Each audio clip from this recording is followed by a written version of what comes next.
Good morning, everybody. It would not be a morning in the Matovic household if my dogs weren't barking their head off on a Sunday morning, probably at a bag just floating down the street peacefully. Cheers. I got my Jocko Willink mug. Get after it. Black coffee in the mug this morning. Aldi's Sumatra roast. I know.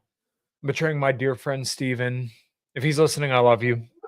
I got to grind up some more coffee. I just ran out of the Guatemala. The Guatemala is fantastic, and you know that because I went through it in about a week. So, really good stuff. Make sure you go to Fox Sons Coffee. Use code Kyle at checkout. I didn't have any kind of crazy plans for today's show. If you can't tell, I literally have this new cab. For those listening, I just went over there and tapped the top of my brand new cab on top, and I just wanted to talk about figuring it out because that's kind of what I did. Jocko Willink mug. Yeah.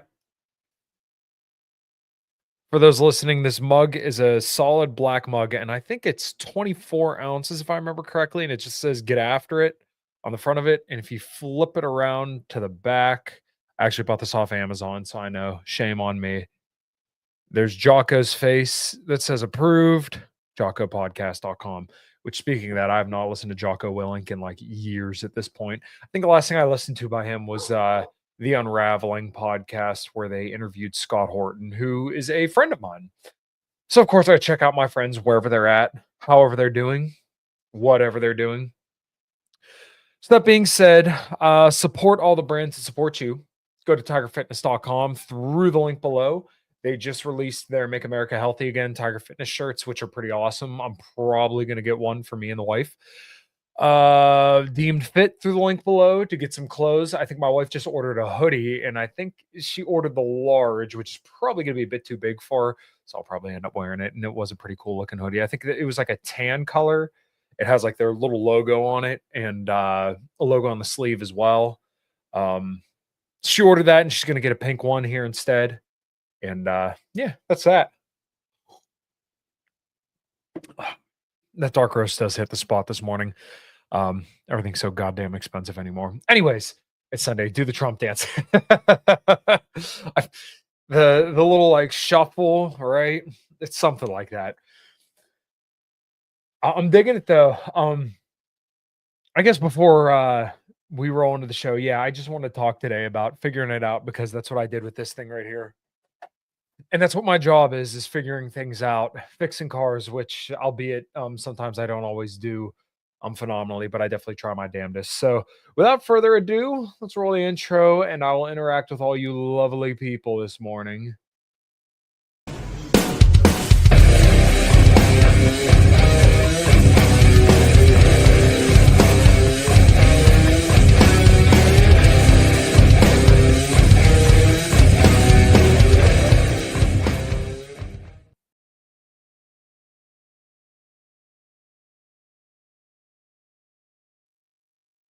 Cheers. I had a glass of Bird Dog whiskey on Friday night when my wife and I were watching TV. And, my go to is normally Crown Royal. But I'll tell you what, the Bird Dog Peach hit pretty good too. It's definitely a little bit more affordable. I think for a fifth of that, you're looking at probably $23, whereas like the Crown Royal is probably going to be 30 or so. I might have these numbers wrong, but I do enjoy myself a glass of whiskey, and I've been drinking a glass of whiskey a couple nights a week. So shame on me. I know I'm the worst person in the world, the health advocate, going to bat for whiskey. But hey, man, you got to live a little bit, right? And I would like to believe I'm an example of that you can still look good and still enjoy ice cream and whiskey and whatever have you. Um, Dimebag Darrell's um, wife, unfortunately, girlfriend, whatever she calls herself, Dimebag's hag Rita, had now licensed a whiskey called Blacktooth Whiskey. I have not had any yet, but man, I would love to get some. I literally have a tab open on my phone, shared for one day when I have a little bit of spare cash to go over there and buy some because it's probably like, I think it's like $50 a bottle. As far as I'm concerned, it's worth it. But there are just things higher on my priority list right now that are not drinking whiskey, and I still have plenty of whiskey downstairs, so there's no real reason for me to go out and buy more whiskey when there's still plenty in the house. So the title of today's show is figuring it out. As a mechanic, we got to figure things out. As a guitar guy, you got to figure things out. All these right here, right? Um, I had spent probably $350 building that cab, and then the screws up top, you could see they're silver.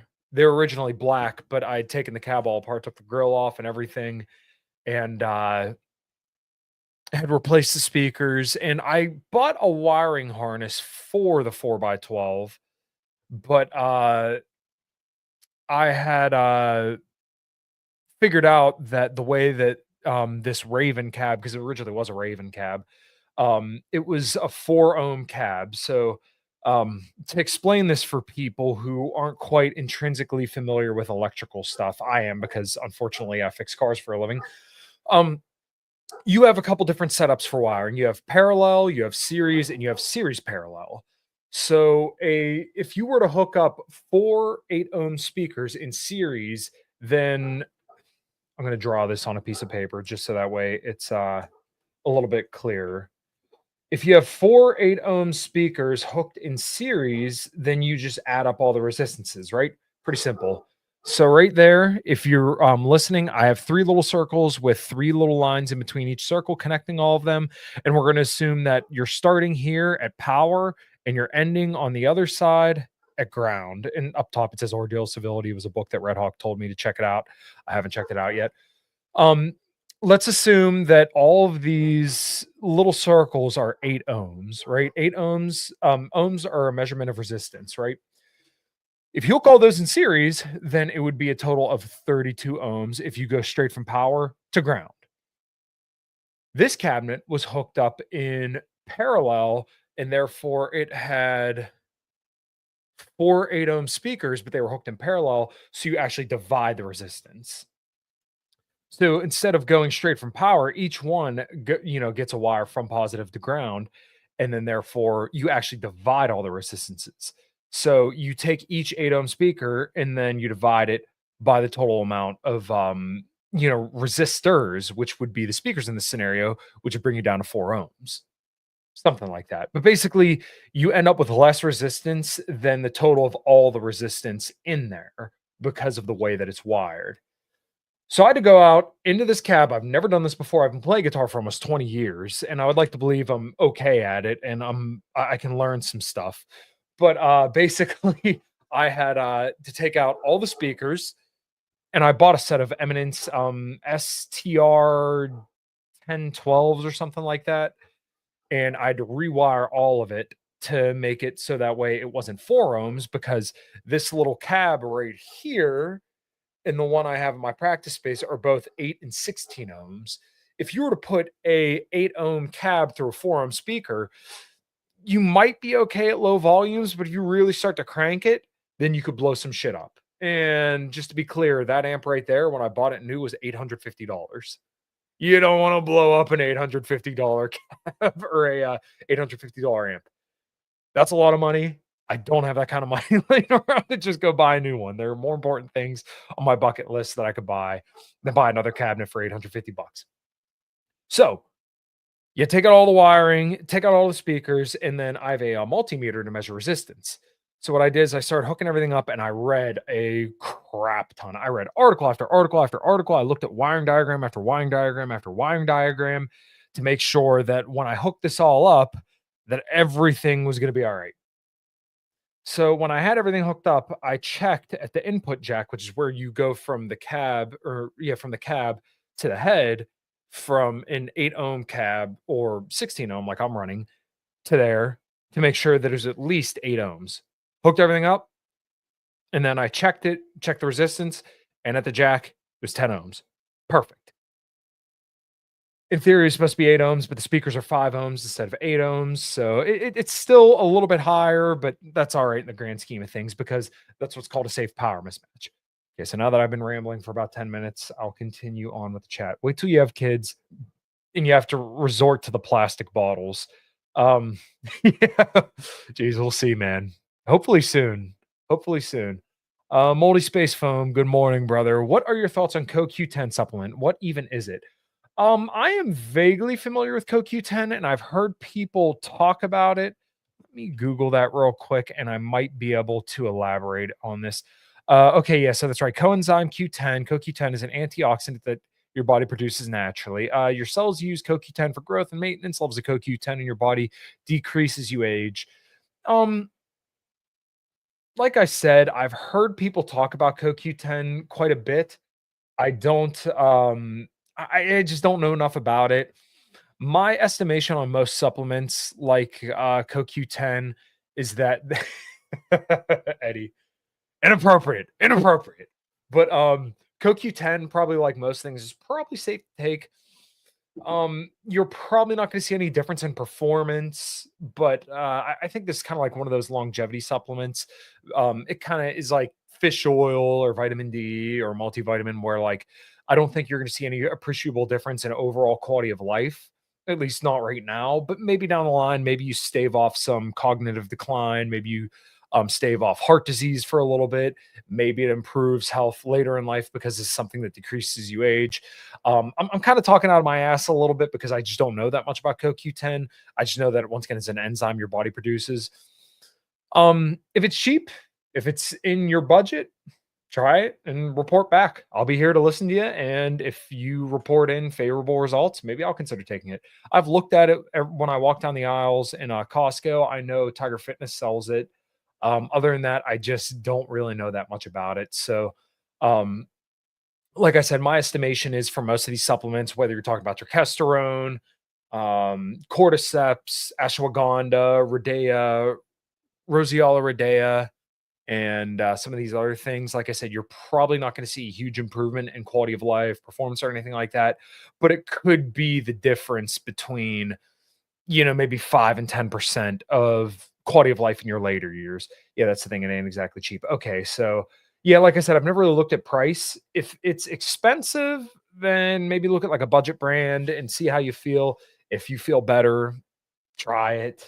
I just don't know enough to really give you a recommendation one way or the other. So I don't know, maybe I'll try it and report to you.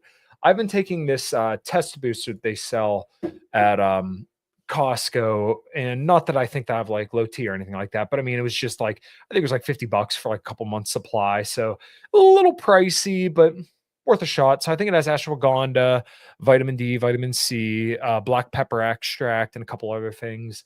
Figure why not try it? It was in my wheelhouse. It was in front of me, and I'm like, okay, screw it, I'll try it.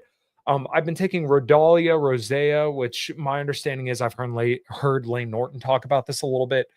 Um, Supposedly there is some favorable performance studies showing that it seems beneficial. Um, I've been taking it. I can't say I've noticed like a difference day to day, but one thing that I can say is that in the last like 2 years that I've been taking cordyceps, terkesterone, ashwagandha, Tongkat Ali, and some of these other things, um, my deadlift has gone up from a pretty weak 500 pounds to now 545 pounds, 535 or 545 with a trap bar, 535 conventional. I also did a little bit of a bulk. So, I mean, there's a lot of confounding variables in here. I just know that over the last couple of years that I've been taking these, my performance has increased. But I mean, I've also been taking other things. So, whether you could contribute that to the bulk, to the supplements, I don't know, but I'm just telling you my experience. Do you have a recommendation for pre-workout? Yes, I do. Pretty much anything that's gonna have like vitamin C to help get amino acids and some of the things that are in the pre-workout and your blood's great. Obviously, caffeine's a great pre-workout. I take the Clash 3D from Tiger Fitness.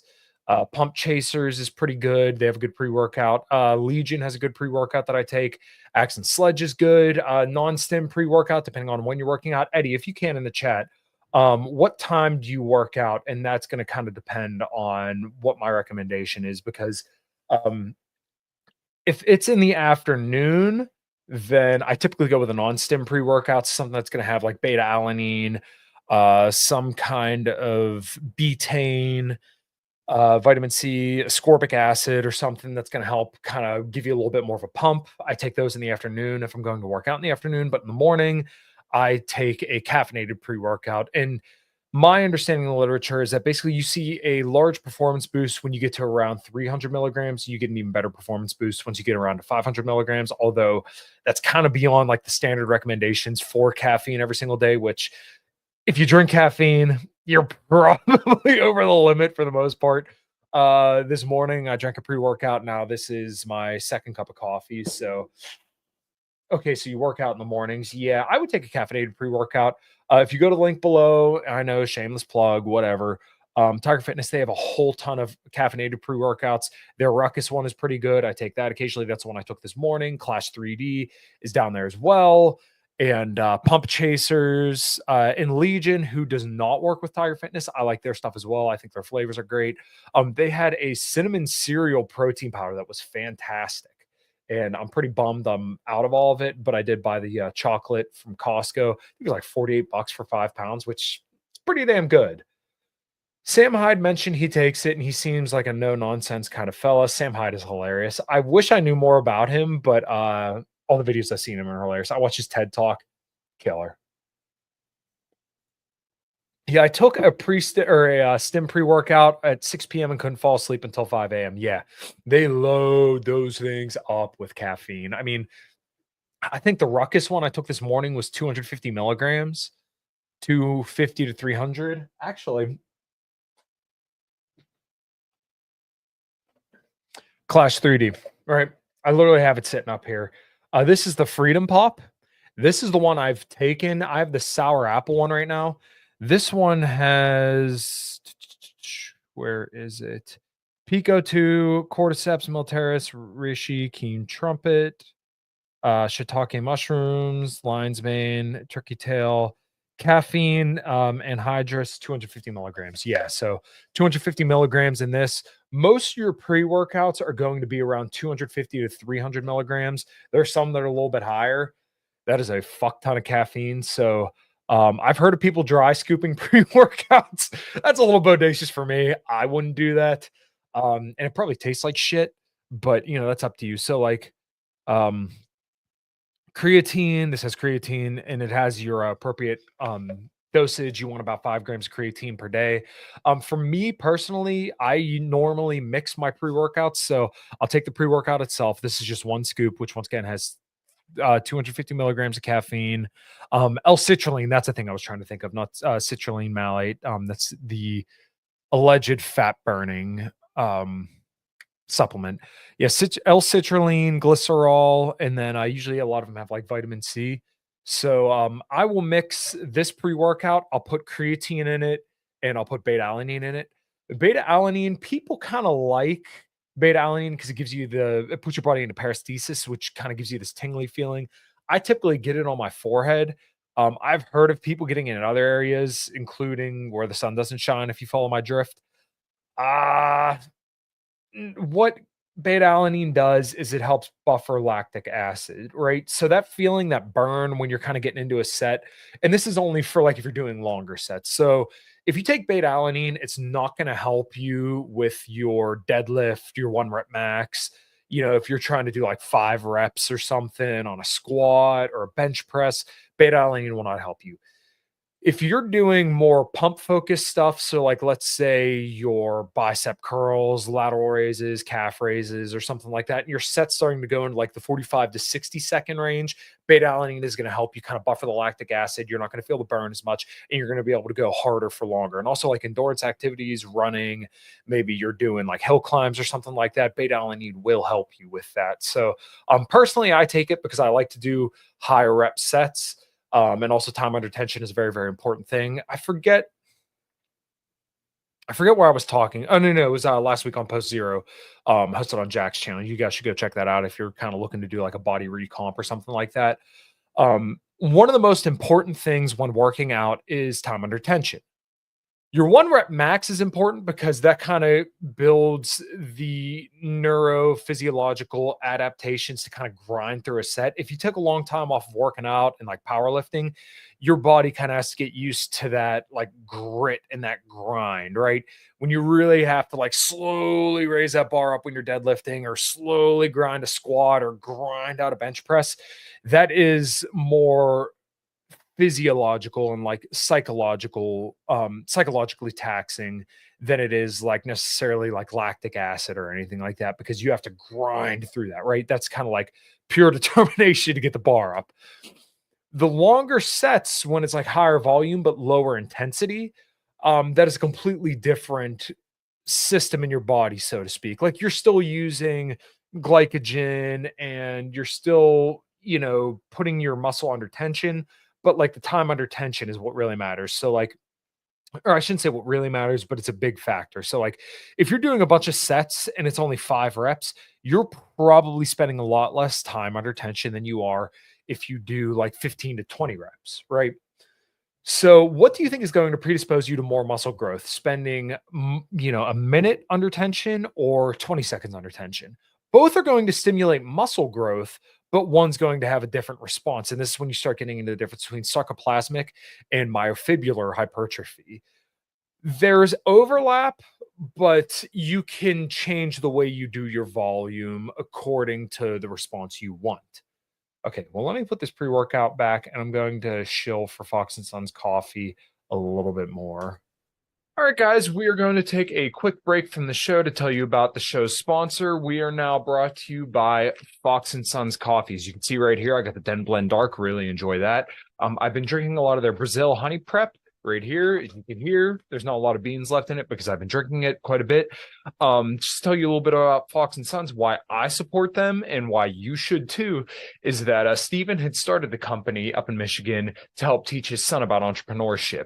I'm all about that, and I do firmly believe that in order to spread liberty in our lifetimes, we have to support those who support similar values as us. And Steven does support all the same libertarian values that I bring and talk about on the show a lot. So go to foxandsons.com, use code Kyle at checkout to get 15% off of orders $25 or more. And there's all right, out of here, out of here.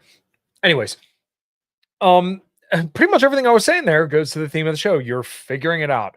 It took me a long time, actually, when I first started working out to figure out that you could train a body part more than once a week. And actually, that was around 2020. And I already been working out for probably close to 10 years at that point. But I would just go in and try to put as much weight on the curl bar as possible and do pull ups. I avoided bench press, squat, and deadlift. I would do leg exercises, but I really didn't take my leg workouts that seriously. In 2020, I remember getting the lean hybrid muscle at home pack from Elliot Hulse. And that was when I kind of figured out that I could start training, all the muscles in your body more than just once a week. And to me, that was a game changer. And I really started to notice serious differences in overall muscle mass and muscle gains, which was just awesome, especially after I'd been training for as long as I had been. To see appreciable gains in muscle mass again after years of not seeing any, awesome. So it's just things like that you kind of learn over time, like, oh, you could still grow and you can kind of break out of traditional orthodoxy, which originally for me was back then bro splits, right? Arms on one day, legs on another day, chest on another day, which like there's a time and place for that. But for me, I found that push pull legs 6 days a week at that point had seemed to be more productive for me and from a muscle building perspective. Now I actually do 3 days a week and I do full body workouts. So like today was my powerlifting day where I do trap bar deadlifts, I do squats, I do pull-ups, I do overhead press, and I do bench press. I don't go crazy high on volume, but I definitely go really high in intensity.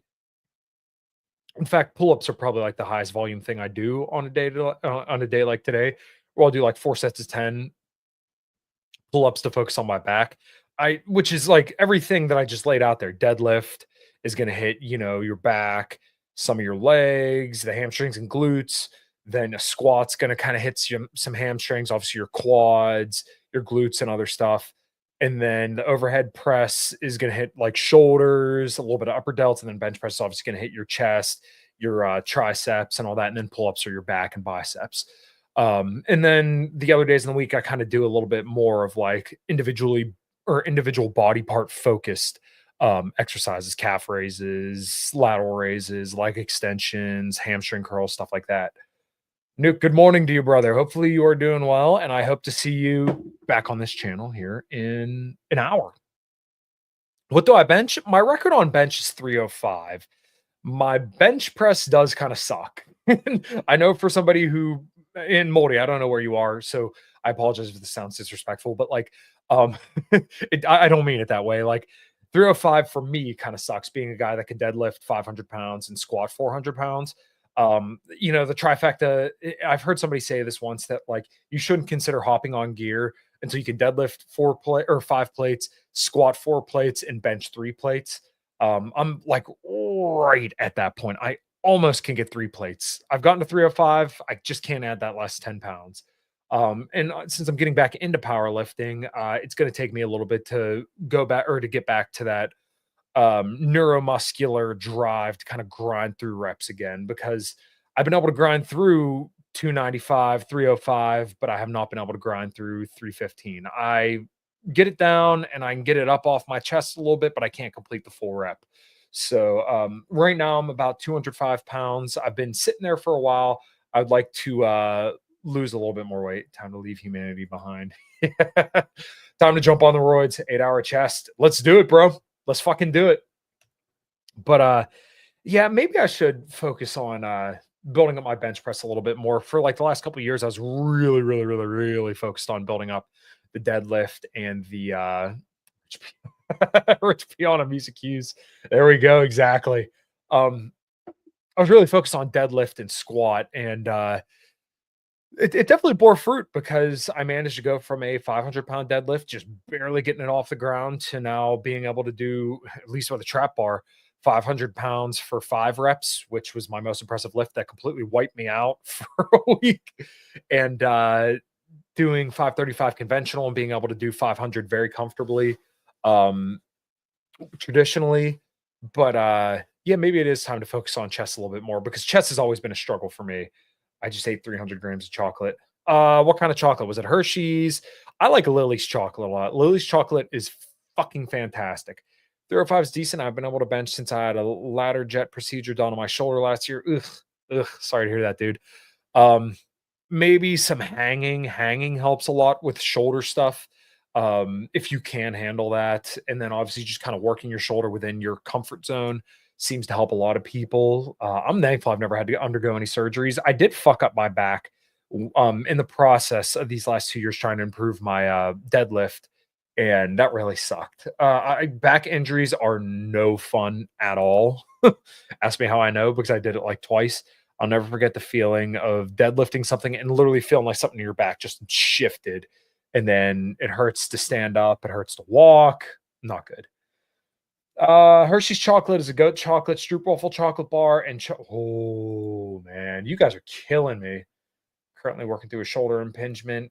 Yeah, my shoulders click sometimes, but I've been pretty blessed to be able to not have any issues with my shoulder. My knee was feeling a little funky last week, but that seems to have gone away.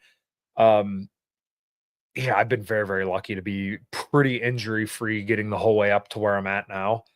But yeah, you just kind of got to work within your comfort zone. And for me, the back injury was largely because I was a retard. I remember I want to say it was 400 pounds with the trap bar for 12 reps. And yeah, I wasn't walking right after that. We're getting old, guys, all sorts of shoulder injury. Yeah, Jack, unfortunately. Yeah, I just hit 30. 11 days ago, I turned 30 years old, man. We are getting fucking old. Um, I was up to 45-pound shoulder raises earlier this year, only slightly off on form. Just got over a 7-week bout with COVID. Wow. Man, God bless you. Good to be back into it. Take care of them while you can. This last procedure. Wow. Yeah, say goodbye to those PRs. No, I ain't ready yet. I am not going down without a fight. Working towards weighted pull-ups, but shoulders are kind of sus. They were popping just from walking the other day. Yeah, I would just kind of work them comfortably. That's my understanding of the literature and of other people who are way smarter than me on this kind of stuff. Just kind of work it within your comfort zone. If something feels off, you feel pain, lay off for the day and maybe do something that is just comfortable for you that day.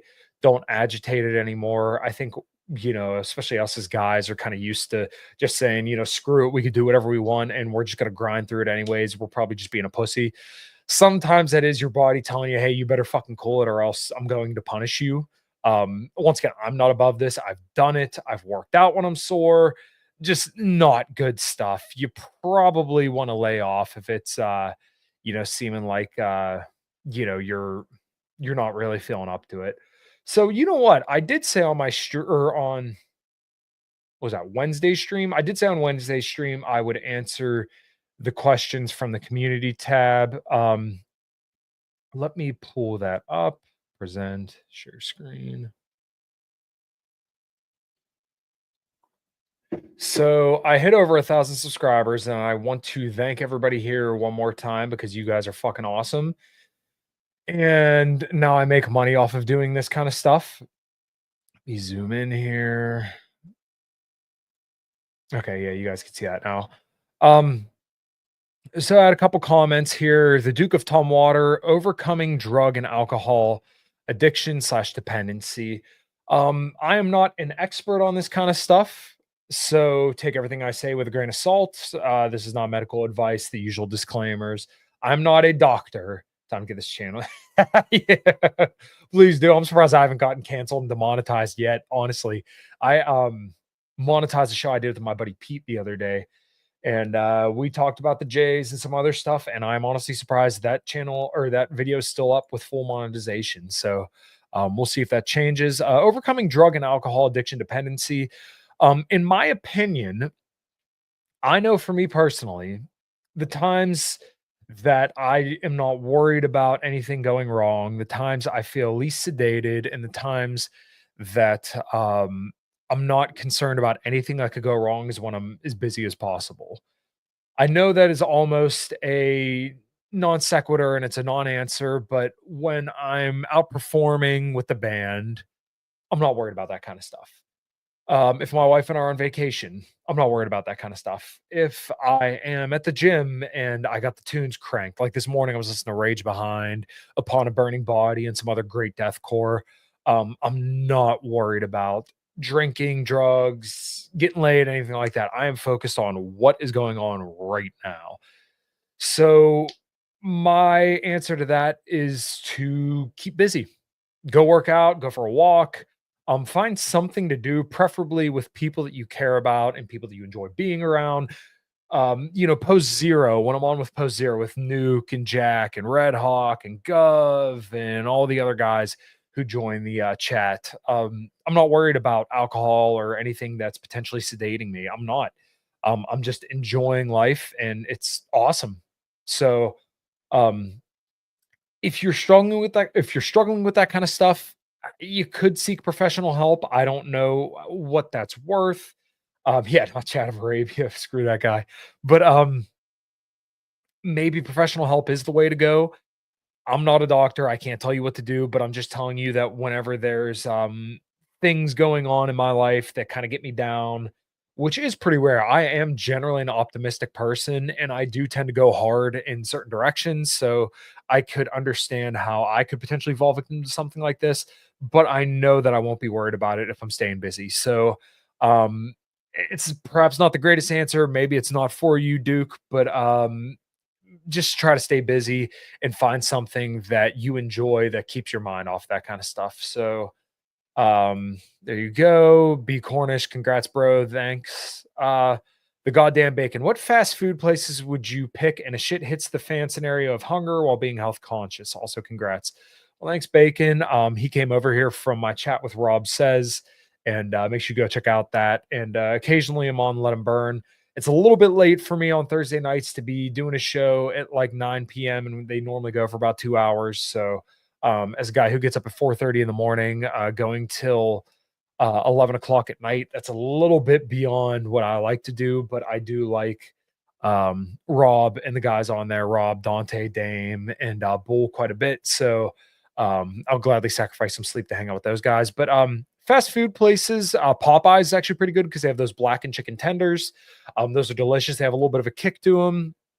and they're very, very high in protein, low in carbs and fats. Takes them a little bit to get them out to you, at least in my experience, but I think that's a pretty good pick. Plus, their sauces are really good. I think they had like some teriyaki sauce and like some hot barbecue that were really good when I went there last. So that's a good one. Chick fil A also has the grilled nuggets. So that's good in protein, and you get like a side of fruit. So in my opinion, those are pretty good. Wings from Buffalo Wild Wings are pretty good too. They're a little bit higher in fat, but they're still pretty enjoyable. Uh, I would tend to avoid McDonald's and Wendy's because you're just going to get a lot of fat. And I mean, if that's your thing, that's your thing. But I would typically avoid those. Um, what else? Trying to think if there's anywhere else that really has good fast food. Arby's has some higher fat stuff, but they also have, like, the chicken wraps, so those aren't too bad. Red Robin has chicken wraps that are good too, and you can also get a, chicken patty instead of a burger patty. It's gonna have higher protein, but, I mean, even their burger patties really ain't too bad macro-wise. Uh, so those would probably be my top couple picks. Chick-fil-A, Popeyes, and Arby's maybe, Red Robin, Smoky Bones is good too. Barbecue places are pretty good because you can ask them to give you like a leaner cut of brisket or maybe get some pulled pork and some pulled chicken. So Mission Barbecue would definitely have that. Their lean brisket has like 70 grams of protein with like 10 grams of fat. And even like the regular brisket has a little bit higher fat, but I mean, once again, if that's within your caloric budget, then by all means, rock and roll, man. Oh, Panda Express. I can't believe I forgot Panda Express. Beef and broccoli is pretty good there, as well as the teriyaki chicken. Those both have higher protein, lower fat, and carb. So if that's kind of in your wheelhouse, those would be my options in my preferred places to visit. They also have like a side of I forget what they're called, kicking greens or something that are really good, but the rice is good too. But obviously, it's gonna be a little bit more calories, so it just depends on your budget. Brett, I really can't give you much of a recommendation. Brett asks workouts with minimum slash no equipment.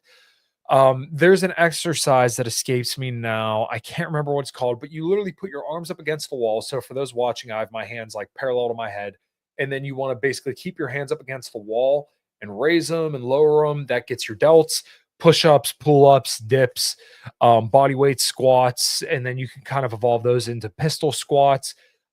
If you're not really good with balance and your legs aren't that strong, then maybe you need something to hold on to, something to stabilize yourself. I know that I do when I do pistol squats. You could do leg extensions or lying leg extensions. So basically, you lift your legs up to get abs. So that's kind of like loosely something that you could do for a full body workout. As far as workouts with no equipment or minimal equipment is involved, you could always use bands too. Bands are pretty good. And I had Milo Wolf on. We kind of covered this a little bit. Where basically like the most stimulative portion of a rep is when you're fully stretched. Bands will not, unfortunately, have a lot of tension when you're fully stretched because the way that the band is, once again, the band is loose when you're down here, but when you're up here, there's a lot more tension. All movement's good movement. So if you're doing some kind of movement with bands, then it's better than nothing. But it's just, once again, we're talking about minimal equipment, and then only that, you could also do squats with bands. There's a lot you could do with bands. That's not quite 100% ideal, but if it's ideal for you because you can get it in and you don't want to pay for a gym membership, then hey, there you go. From my dear friends over at Second Story Podcast, might be cool to dig in some mental health stuff or talk about what benefits of therapy are. Um, Once again, not my field of expertise. Mental health, it's a loaded question because, like, we're talking about something very subjective. And I kind of talked about this on Wednesday's show where, like, nutritional studies are pretty reliable because you have objective endpoints. Um, your overall feeling day to day is pretty subjective. Let me finish off my coffee. There's not much left. Cheers. But, the way you feel day to day could depend on a number of factors. So, your mental health, I think, does depend on body composition to a degree. So, if you do have excess body fat, then I think that there is something to I've heard people talk about inflammatory cytokines that come from your gut. So, basically, these are like little cells, if I remember correctly, that can travel through your gut to your brain and cause, some kind of localized inflammation in the brain that may cause issues. This is pretty speculative and this is kind of a little outside of my wheelhouse. But if you're obese, then you could kind of experience um, poor mental health because of excess fat cells. And then obviously you have lower testosterone as a guy. So probably a good idea to try and lose some of that excess body fat. As far as therapy goes, I am a fan of what Rollo Tomassi says, where therapy for men is the squat rack. It's turning wrenches, it's working on something. I think that's the way to go. That's the way that I go. And maybe there is professional help out there that helps people. I'm not much of one to say. I am sort of skeptical, and especially going to therapists who aren't the same sex as you. In my opinion, if you're a guy, you probably want to seek out other male mentorship and male help because they're probably going to be the most amenable to you. And you know that their kind of nuts and bolts thinking is similar to you. But I would think before you seek professional help, make sure your diet's in check. Go work on something, go for a walk, do everything you can before you start spending money on outside sources. At least that's my opinion. Yeah, therapy is gauge. Go work out or go for a run. Yeah, I completely agree. And I've explained this on the show a number of times where I did get kind of like the runner's high, where it was like I would be on a trail, and after like a mile or so, I just felt this overwhelming sense of euphoria. Like life was awesome. Like you couldn't stop me. Um, Everything is awesome. So I don't know, that's kinda my opinion on mental health stuff. Maybe even try some supplements that you kind of feel work for you. Take creatine because I know there's cognitive benefits now that have been studied for creatine, and just hit the gym. That's my opinion on therapy. Yeah, you are your own therapy.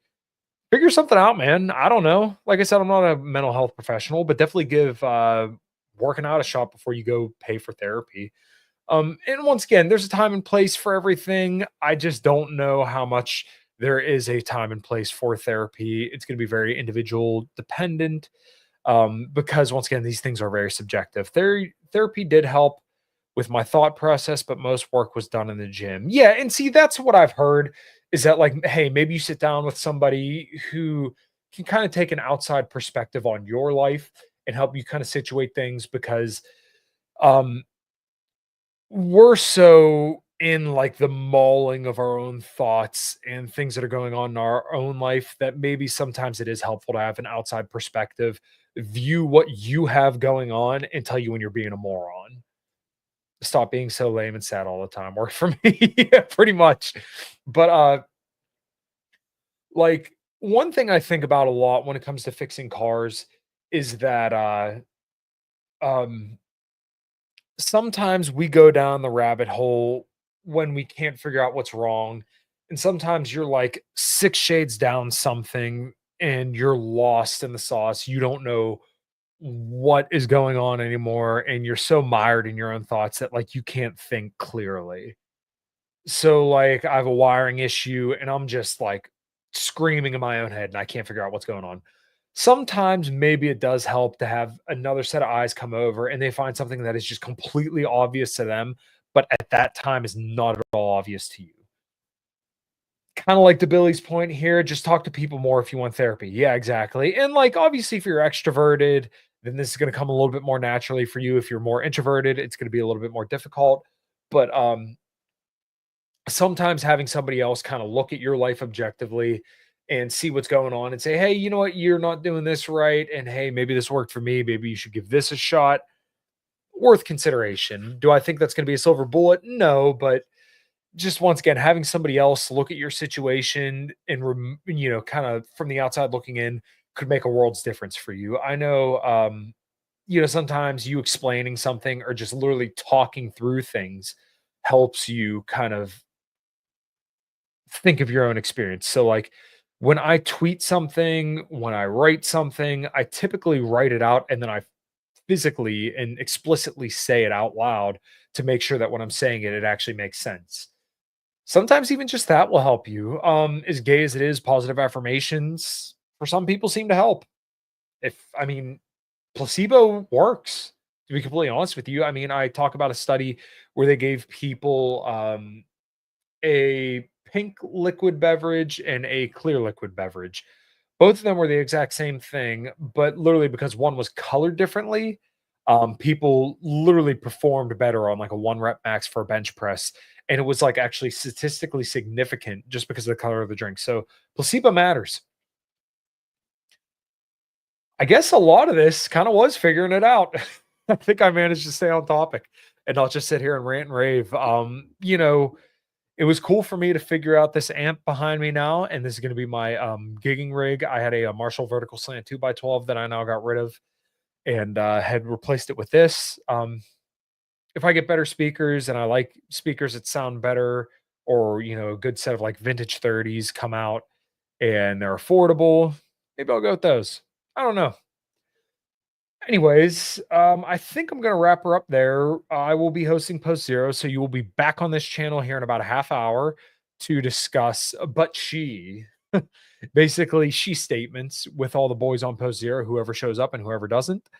Thank you guys so much. Feel free to super chat, become a channel member for $2.99 a month, and see all of the Common Crimes performances that I've recorded, maybe some uh, videos that I record and release early for members and then release to the public shortly thereafter. It's just a very, very affordable way to support me, as well as go to Red Circle through the link below to donate to the channel.